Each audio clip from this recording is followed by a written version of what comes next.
والسلام على أشرف الأنبياء والمرسلين خاتم النبيين بالقاسم محمد صلى الله عليه وسلم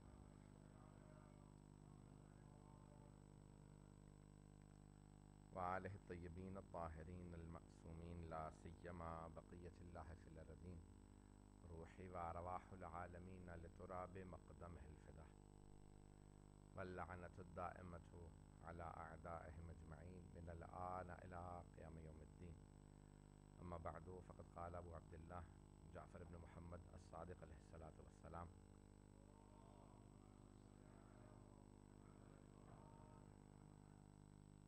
من يضمن لي أربعة أضمن له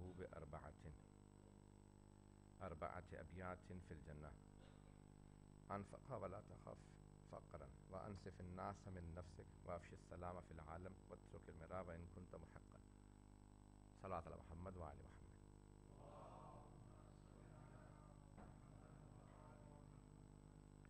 I've chosen a hadith from Al-Mahasin of Barqi.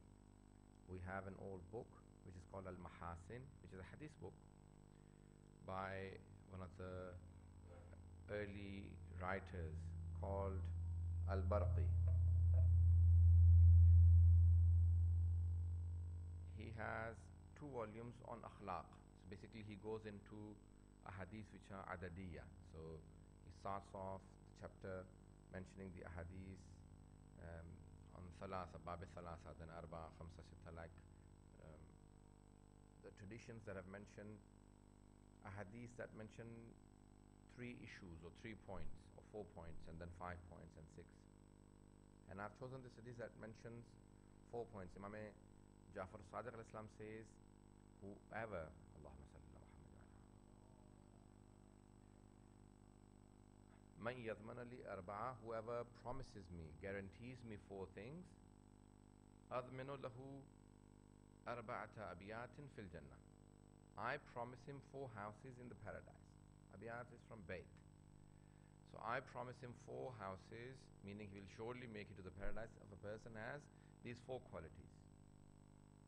Obviously, all traditions, whenever the Imam al-Muslim mention, they require iman. Iman is a component without which you should not take a hadith. Now, Imam al-Islam counts 4 things. Anfiq wa la takhif faqran. You should give in the way of Allah subhanahu wa ta'ala without fearing poverty.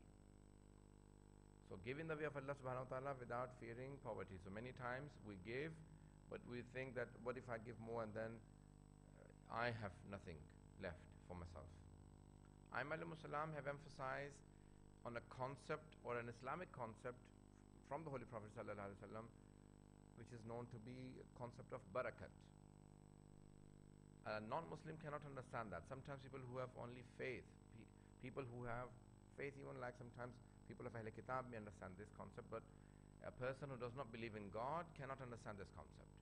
The concept is of barakat. Barakat is that if you give in the way of Allah subhanahu wa ta'ala, you sometimes feel that, well, I have 100, if I give 20 in homes, or if I give 2 in sadaqah, or if I give 4 in some other charitable work, then I will have less. Allah subhanahu wa ta'ala, the whole concept is that no, if you give in the way of Allah subhanahu wa ta'ala, yes, the thawab in the hereafter is multiplied, but even in this dunya, you have barakat. Sometimes you have 1,000 and it does not suffice your needs. It does not suffice what you require. Sometimes you only have 100. Sometimes, you see people who have less, but they have barakat in whatever they have. It suffices them with everything they want to do. And sometimes you have a lot more, but then it still does not suffice you with what you want in your life. You're not satisfied. Barakat gives you satisfaction and suffices whatever your needs are. So it is never lessened. Imam al-Muslim have emphasized, and in this hadith particularly, Imam Jafar Sadiq says that Anfiq wa la takhif al-faqr. Give in the way of Allah. Infaq is to give. The Holy Quran says, لَن تَنَالُوا الْبِرَّ حَتَّى تُنْفِقُوا مِمَّا تُحِبُّونَ. You will never reach the status of doing good until and unless حَتَّى تُنْفِقُوا مِمَّا تُحِبُّونَ, that you give in the way of Allah subhanahu wa ta'ala something that you like. Usually what we do not desire, we give in the way of Allah subhanahu wa ta'ala. I have an old abba or an old piece of shirt or something that I do not wish to wear anymore, it is useless for me, that I give in the way of Allah subhanahu wa ta'ala. That is not infaq. Allah subhanahu wa ta'ala says that is not la tanalul birra. You will not reach the status of virtue or being good. Yes, virtuous act is something that you require, you like, but you give in the way of Allah subhanahu wa ta'ala. So this is a practice of the Holy Prophet, something that you like, something that you require, something that you still need, but someone else needs it more than you, and you can afford not having it, so you give that in the way of Allah subhanahu wa ta'ala. That is called a virtuous act, an act that is purely for the sake of Allah subhanahu wa ta'ala, or bir, yes, something which is a neki in Urdu and in Farsi, the term that we use. So bir is something which is virtuous. Virtuous act is not something that is without the need of the other person, but because you don't need it anymore, so you want to get rid of it and you hand it over. The Imam al-Islam says, وَأَنْفِقْ وَلَا تَخِفِ الْفَقْرِ. Do not fear poverty. Give as much as you like in the way of Allah subhanahu wa ta'ala, but never fear the poverty. Another example, I did not see the time exactly when I sat down. I usually have half an hour, so I'll try and remember now that probably 4 or 5 minutes have I spoken? Approximately. Okay. Now, look at this other hadith from Nahjul Balagha. Imam Ali ibn Abi Talib alayhi salam says,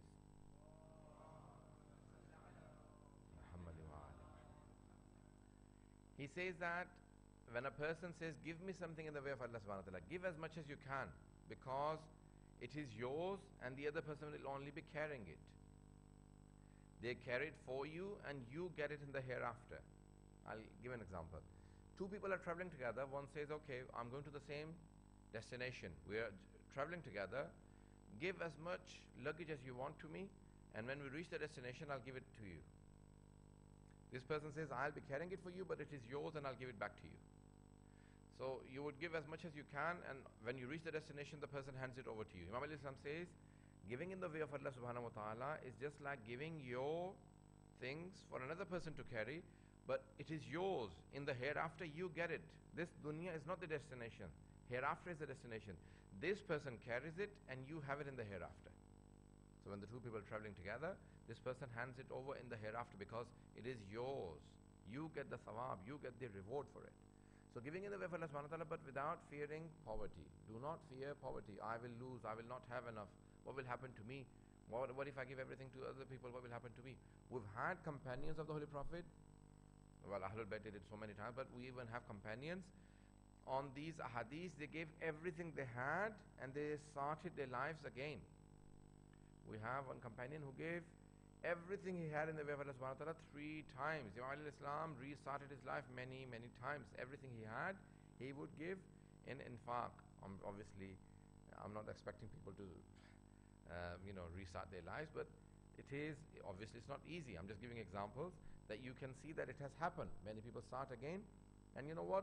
The motivation it gives you that I can rebuild my life again. I mean, most of you people from your community restarted their life after, Uganda. So many of the people travel so many places.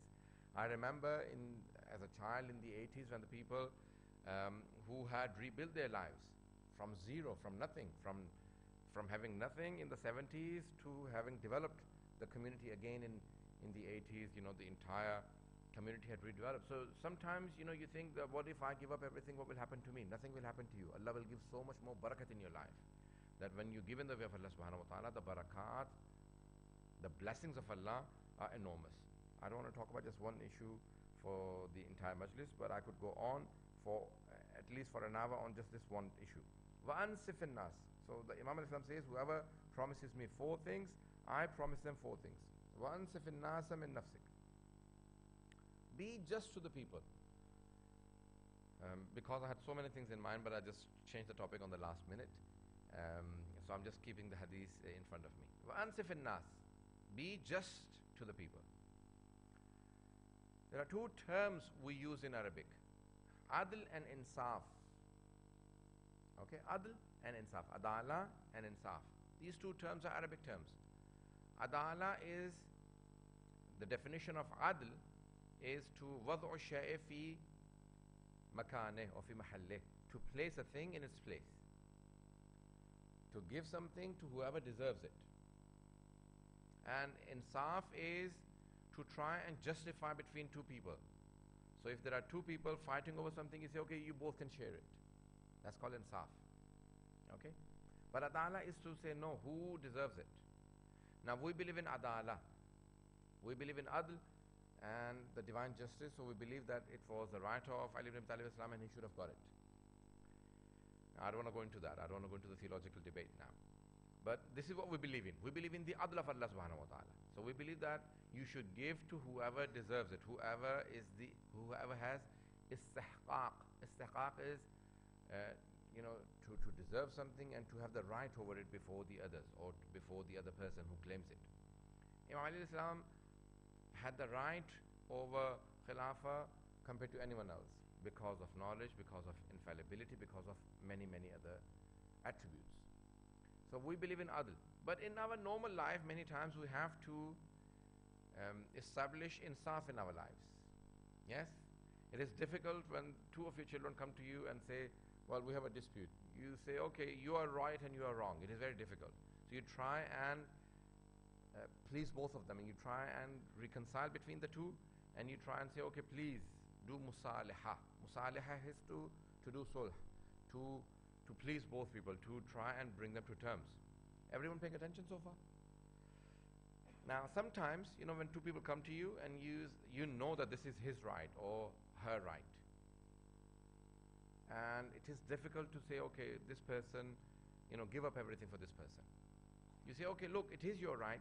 Can you give up some of your share for the other person?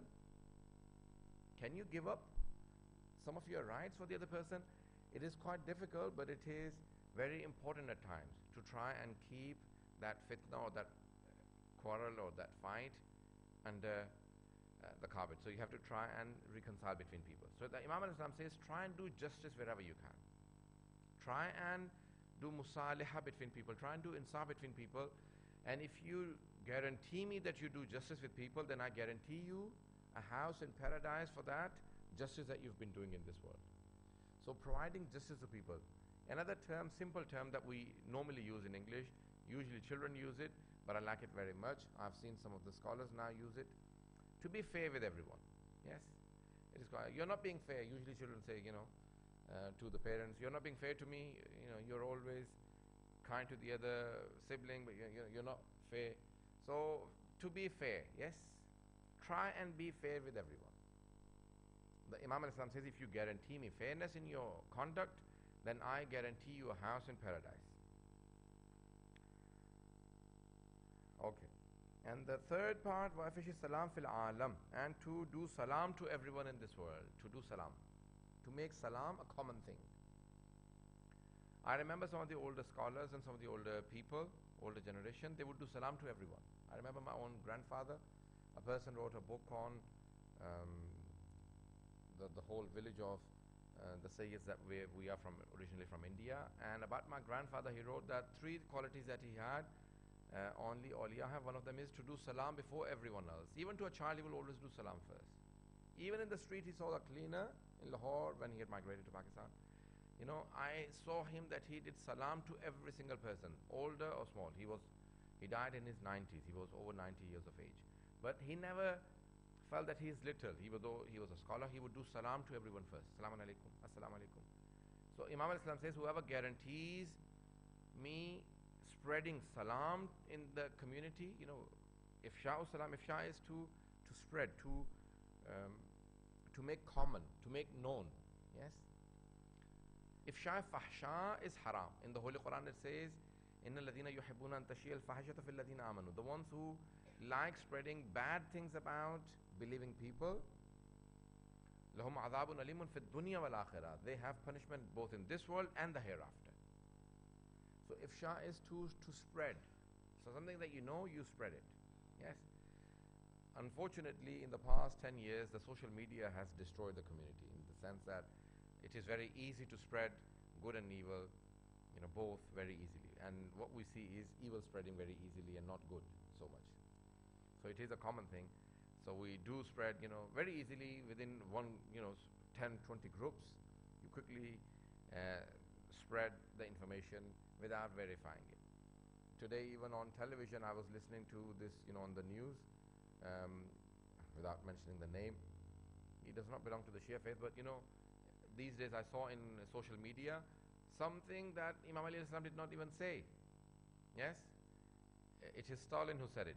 Stalin said, if you take an army of dogs under the commandment of, on the commandership of a lion, because the commander is a lion, he will make the dogs win. And if you make an army of lions, but the commander is a dog, that same dog will make the lions lose, even though the army is of lions. So it is a commander.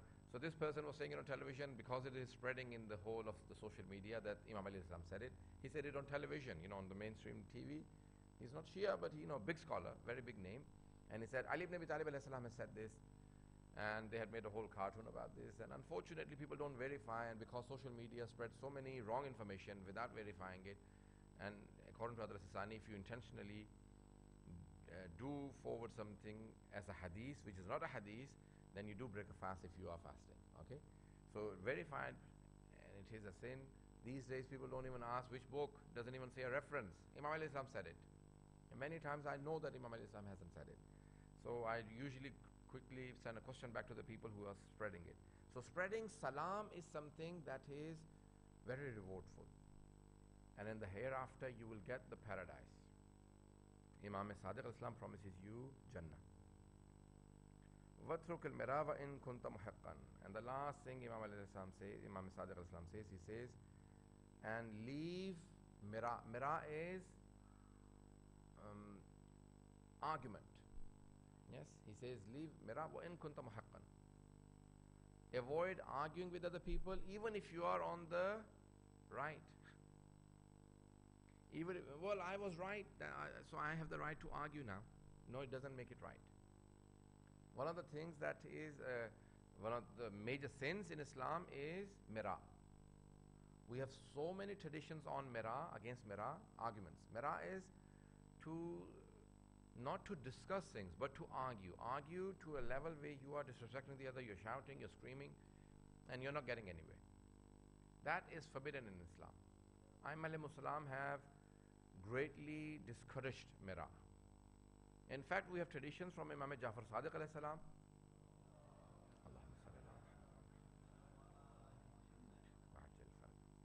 where the Imam alayhi salam says to his students, when a person comes, one of his students comes to him and he says that, Mawla, I had an argument with so-and-so person. He said, what was the topic? He said, I was debating on this topic. He said, well, hang on. Didn't you only study theology under me? Why did you go into a debate on fiqh? You're not an expert on fiqh. So he said, but Mawla, the person was arguing with me. He said, well, you shouldn't have argued. That person is ignorant, but you are not. You see, look at the istidlal and the reasoning of the Imam Islam. You should avoid it. Well, the other person was debating with me. Keep quiet. Well, the other person was only doing ghibat. I wasn't doing it. Well, you were listening to it. The other person cannot do ghibat unless you listen. Yes? Imam Islam says that if the person says, I don't want to listen to it, the other person cannot backbite. If you don't listen to backbiting, then there is no person for him to backbite with. Yes? If you say, please don't do ghibat in front of me. But these days, doing nahi anil munkar becomes quite difficult. Yes? It is quite difficult to do nahi anil munkar. To tell someone, and many times, in end of the times, they say in akhir zaman, if you try and do nahi anil munkar, not only that you will not have any support, you will have opposition. Hadith say you will have opposition. You say, okay, stop this. They will not support you, they will oppose you. Who are you to stop him? Well, hang on, he's doing something wrong. Well, we don't care. You don't stop him. Yes? So, we are going through a time where nahi anil munkar is quite difficult. Now, A'immah al-Muslim said, do not debate, do not argue with it. Debate can be positive and negative. But argument is not positive. Even in English, it is something negative. So, argument is something very highly discouraged. Can I just say one story on argument? Inshallah, it'll help. Say aloud salawat. Allahumma salli ala Muhammad wa ali Muhammad wa ajjal faraj.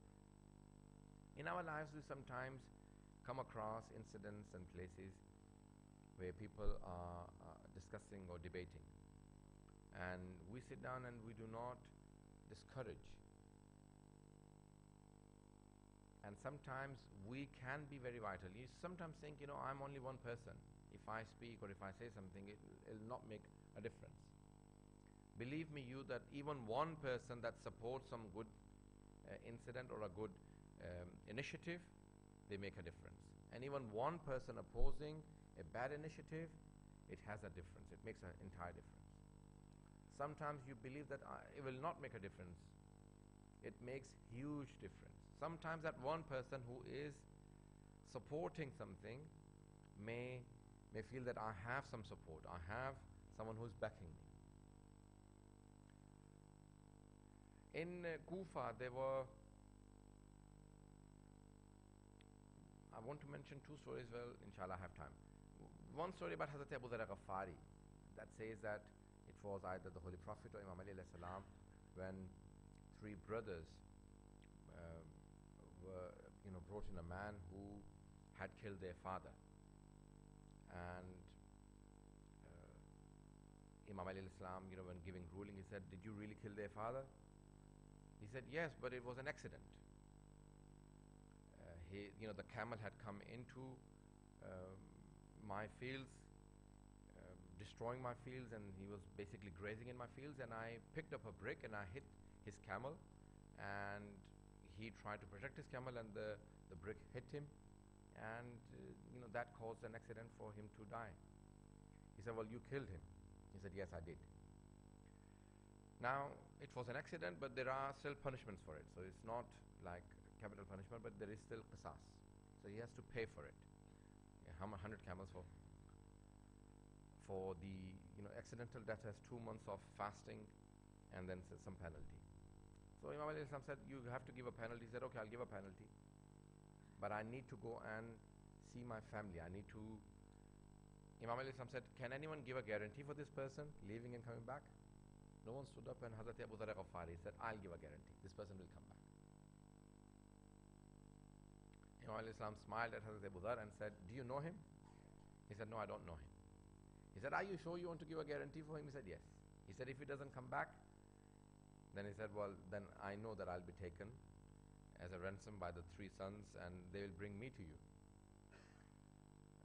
for the compensation of the murder of their father." Imam Ali said, "Okay.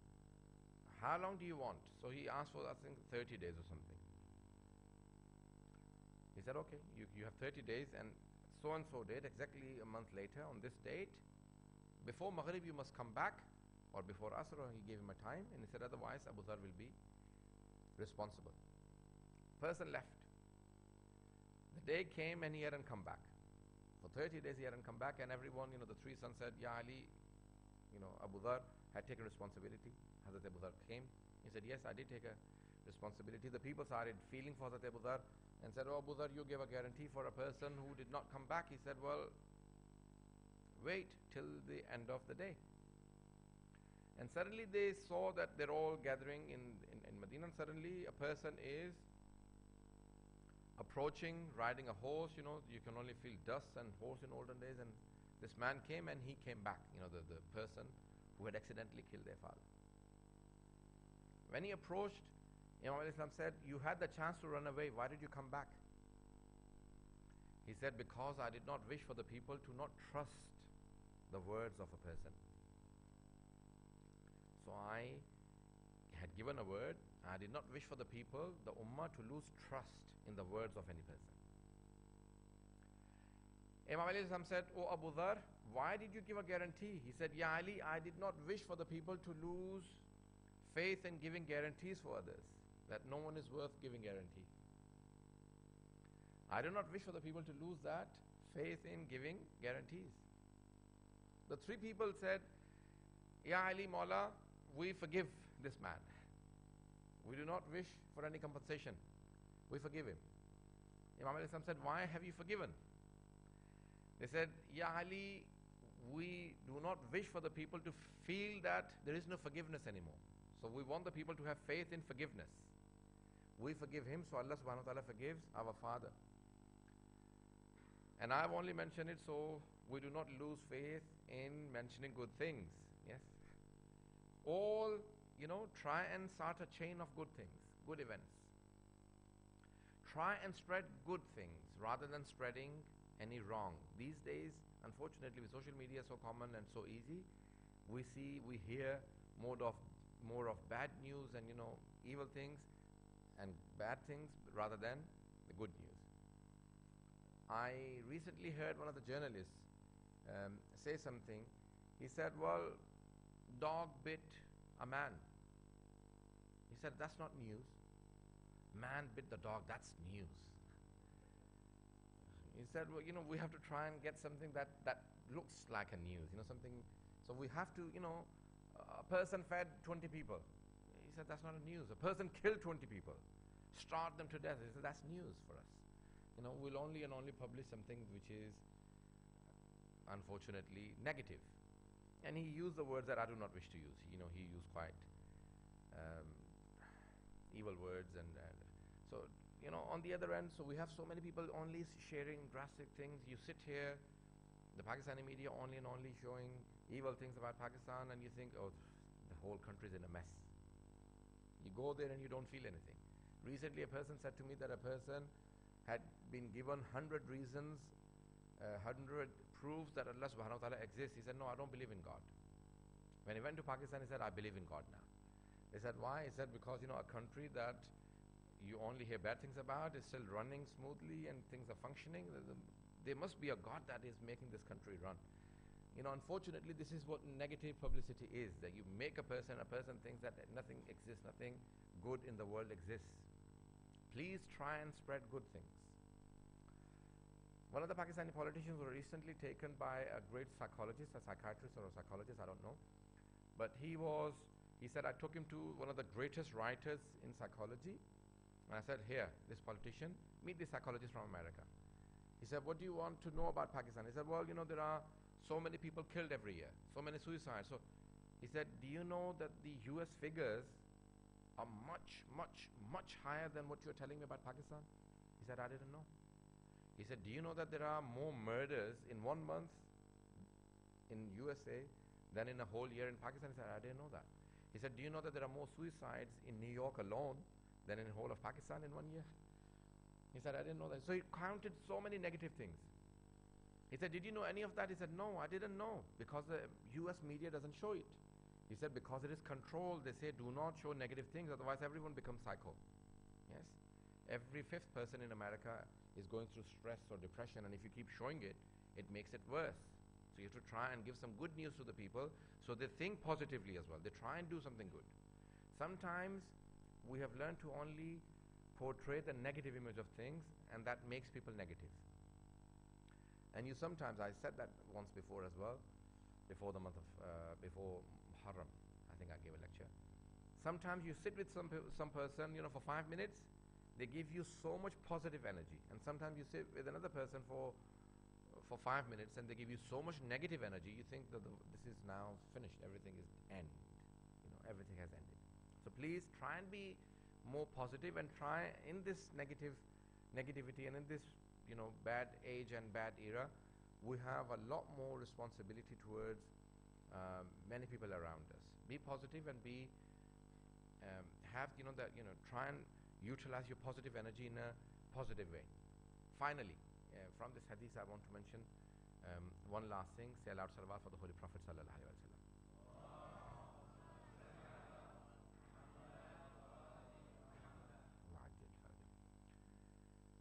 I always emphasize on akhlaq, and today one of the attributes that mira should be avoided, argument should be avoided, even at home, socially, personal life, social life, every way.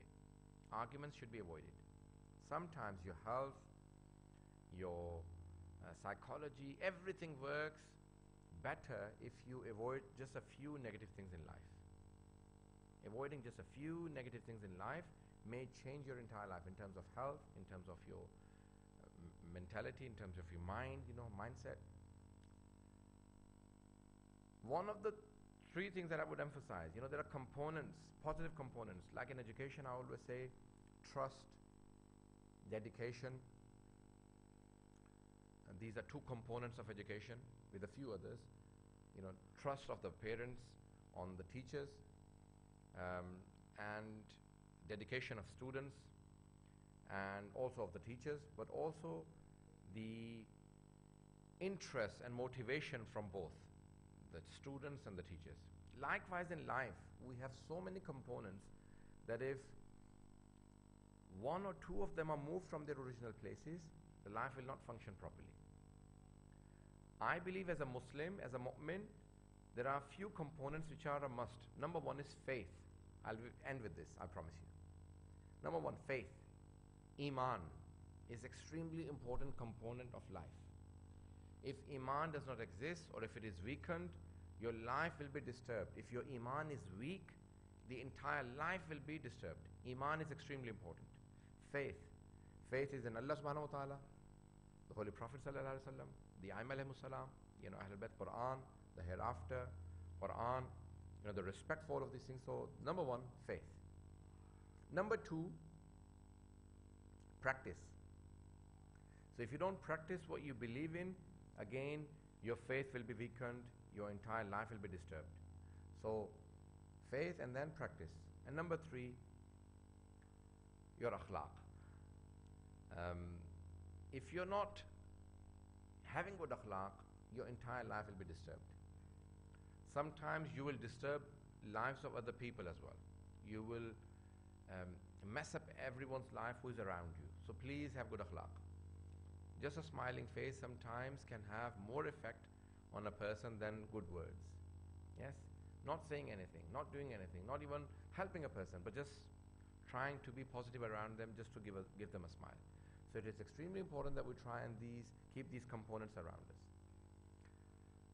In family life, there are many other components, but again, communication is the key. You may have good Iman, but if you do not convey that Iman to your children and to the family members, they will not understand what Iman is. You may have practiced, but sometimes sirran wa jahran. The Holy Quran uses these two terms in hiding and also in public. Yes? Certain things have to be done in public. If a person believes that you do not pray or practice, then you may have to turn up at masjid to show that no, you're not a person who avoids prayers. That is a part of our practice. So practice is extremely important.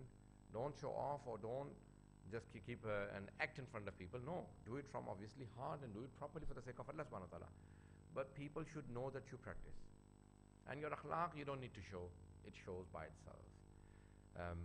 So I end here with this hadith of Imam Sadiq al-Islam that if you guarantee, the Imam al-Islam says you guarantee these four things, then the Imam al-Islam guarantees you 4 houses in the paradise.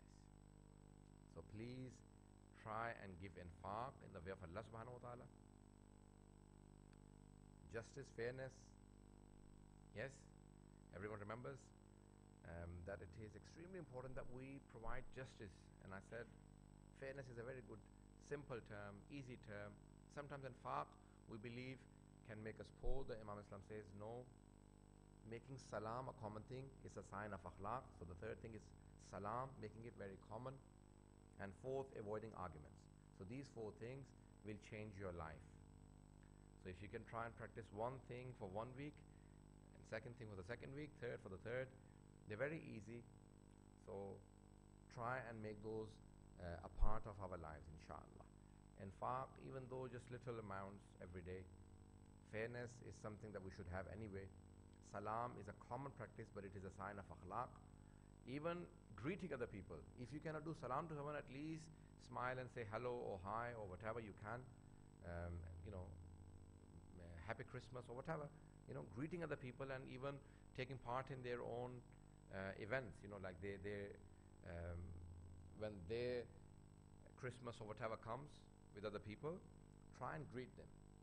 It makes a good impression. The Holy Prophet ﷺ always showed respect, even with funerals of disbelievers. A person said, Ya Rasulullah, why did you stand up? This was a Jewish funeral. He said, I don't care. Those people at least look at our akhlaq. We need to try and show respect to others. So even with a Christian or a Jew, when the funeral was passing by, the Holy Prophet would show respect. So your akhlaq has to be at the utmost. Try and avoid arguments as much as you can, especially during Christmas. Recently we invited someone for I was invited for a program on Christmas, and they said I contacted more than 10 vicars or fathers from Catholic or Protestant, and they said this is our only busy season in the whole of the year. This is the only busy season, so we cannot come. So we only are busy during Christmas, no other time. So we cannot come. So please, it is their high season. Try and show your akhlaq. I recently saw in news that there are some Muslims helping out with people who are on the streets, giving them food and saying that this is Christmas coming. Even to all of your neighbors, just few verses about Hazrat Isa alayhi salam. On Christmas, just a few verses in the card, what Quran says about Jesus. You know, it praises him so much, from Surah Maryam or Surah Al Imran or any surah. You know, very beautiful verses. He's a sign of God, he's the mercy of God, he is, you know, all of those verses, just 2-3 verses or just one verse about Jesus. Give them to all of your Christian neighbors. It will have an impact. Wa akhiru da'wana an alhamdulillahi rabbil alameen. Salawat.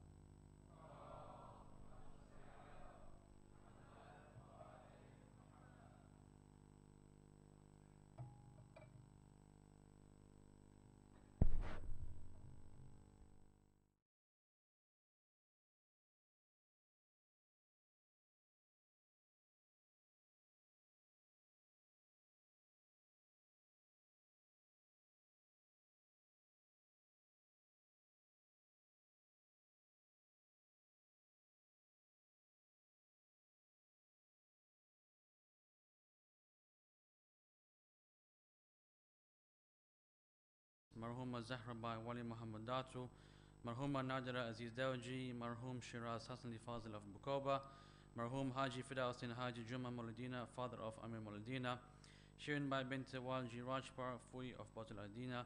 Could you please recite Surah Fatiha for all of them? Al-Fatiha.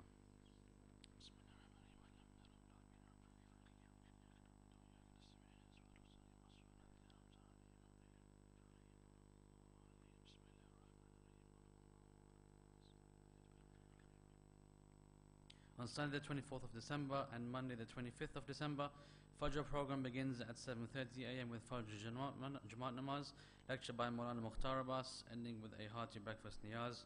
On Tuesday the 26th of December, Senior Citizens program for ladies and gents begins at 11 a.m. And on Wednesday the 27th of December, ladies Quran Tafsir classes begin at 10:30 a.m. and ladies A'mal at 12 noon.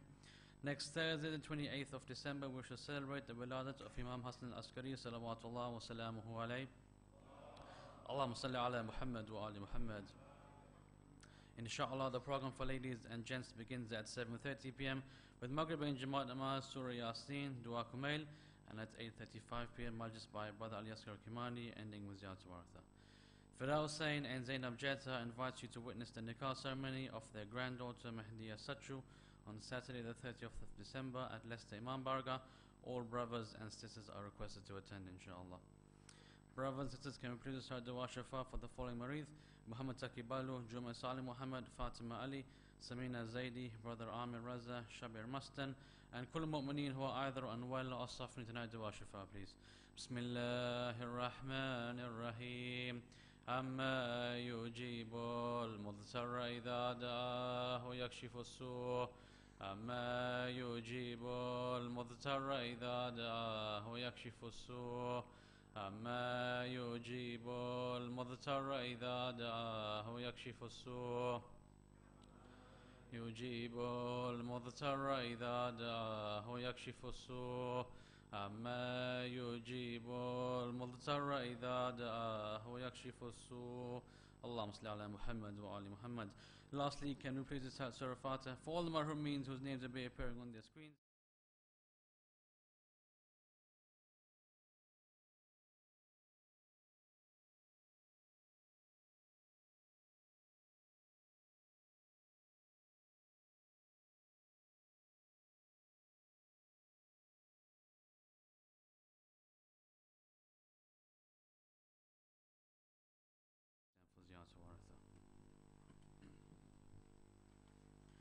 السلام عليك يا رسول الله، السلام عليك يا نبي الله، السلام عليك يا حبيب الله، السلام عليك يا أمير المؤمنين سيد الوسيين، السلام عليك يا فاطمة الزهراء سيدة نساء العالمين، السلام عليك يا حسن المجتبى، السلام عليك يا وارث آدم صفوة الله.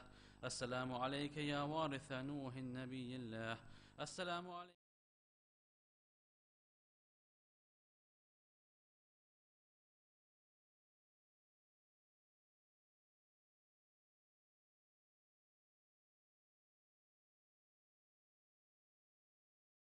السلام عليك يا وارث أمير المؤمنين عليه السلام ولي الله. السلام عليك يا ابن محمد المصطفى. السلام عليك يا ابن علي المرتضى. السلام عليك يا ابن فاطمة الزهراء. السلام عليك يا ابن خديجة الكبرى. السلام عليك يا ثار الله وابن ثاره والوتر الموتور. أشهد أنك قد أقمت الصلاة وآتيت الزكاة وأمرت بالمعروف ونحيت عن المنكر وأطعت الله ورسوله حتى أتاك اليقين. فلعن الله أمة قتلتك، ولعن الله أمة ظلمتك، ولعن الله أمة سمعت بذلك فرضيت به. يا مولاي يا أبا عبد الله، أشهد أنك كنت نورا في الأسلاب الشامخة والأرحام المتحرة، لم تنجسك الجاهلية بأنجاسها ولم تلبسك من مدلهمات ثيابها. وأشهد أنك من داعم الدين وأركان المؤمنين. وأشهد أنك الإمام البر التقي الرضي الزكي الحادي المهدي. وأشهد أن أئمة من ولدك كلمة التقوى وأعلام الهدى والأروة الوثقى والحجة على أهل الدنيا. وأشهد الله وملائكته وأنبياءه ورسله أني بكم مؤمن وبإيابكم موقن، بشرائع ديني وخواتيم أملي، وقلبي لقلبكم سلم وأمري لأمركم متبع. صلوات الله عليكم وعلى أرواحكم وعلى أجسادكم وعلى أجسامكم وعلى شاهدكم وعلى غائبكم وعلى ظاهركم وعلى باطنكم. السلام عليك يا ابن رسول الله. السلام عليك يا ابن نبي الله. السلام عليك يا ابن أمير المؤمنين. السلام عليك يا ابن الحسين الشهيد. السلام عليك أيها الشهيد. السلام عليك أيها المظلوم وابن المظلوم. لعن الله أمة قتلتك، ولعن الله أمة ظلمتك، ولعن الله أمة سمعت بذلك فرضيت به. السلام عليكم يا أولياء الله وأحباءه. السلام عليكم يا أسفياء الله وأوداءه. السلام عليكم يا أنصار دين الله. السلام عليكم يا أنصار رسول الله. السلام عليكم يا أنصار أمير المؤمنين. السلام عليكم يا أنصار فاطمة سيدة نساء العالمين. السلام عليكم يا أنصار أبي محمد الحسن بن علي الولي الزكي الناسه. السلام عليكم يا أنصار أبي عبد الله. بأبي أنتم وأمي تبتم وطابت الأرض التي فيها دفنتم وفزتم فوزا عظيما. فيا ليتني كنت معكم فأفوز معكم. السلام عليك يا أبا الفضل العباس بن أمير المؤمنين. السلام عليك يا ابن سيد الوسيين. السلام عليك يا ابن أول القوم إسلاما وأقدمهم إيمانا وأقومهم بدين الله وأحوتهم على الإسلام. أشهد لقد نسحت لله ولرسوله ولأخيك فنعم الأخ المواسي. فلعن الله أمة قتلتك، ولعن الله أمة ظلمتك، ولعن الله أمة استحلت منك المحارم وانتهكت حرمة الإسلام. فنعم الصابر المجاهد المحامي الناصر والأخ الدافع عن أخيه المجيب إلى طاعة ربه الراغب فيما زهد فيه خيره من الثواب الجزيل والثناء الجميل، وألحقك الله بدرجة آبائك في جنات النعيم. السلام عليكم يا شهداء كربلاء جميعا ورحمة الله وبركاته. السلام عليك يا غريب الغرباء ومعين الضعفاء والفقراء. السلطان أبا الحسن مولانا علي بن موسى الرضا، كن شفيعنا وشفيع والدينا في يوم الجزاء. السلام عليك وعلى أختك فاطمة المعصومة ورحمة الله وبركاته. السلام عليك يا حجة ابن الحسن، يا مولانا يا صاحب العصر والزمان، سيدي الأمان الأمان الأمان من فتن الزمان. السلام عليك يا شريك القرآن، السلام عليك يا كعبة الإيمان، السلام عليك يا إمامنا وإمام الإنس والجان. أجل الله لك ما وعدك من النصر وظهور الأمر. السلام عليكم ورحمة الله وبركاته. اللهم صل على محمد وآل محمد. بسم الله الرحمن الرحيم.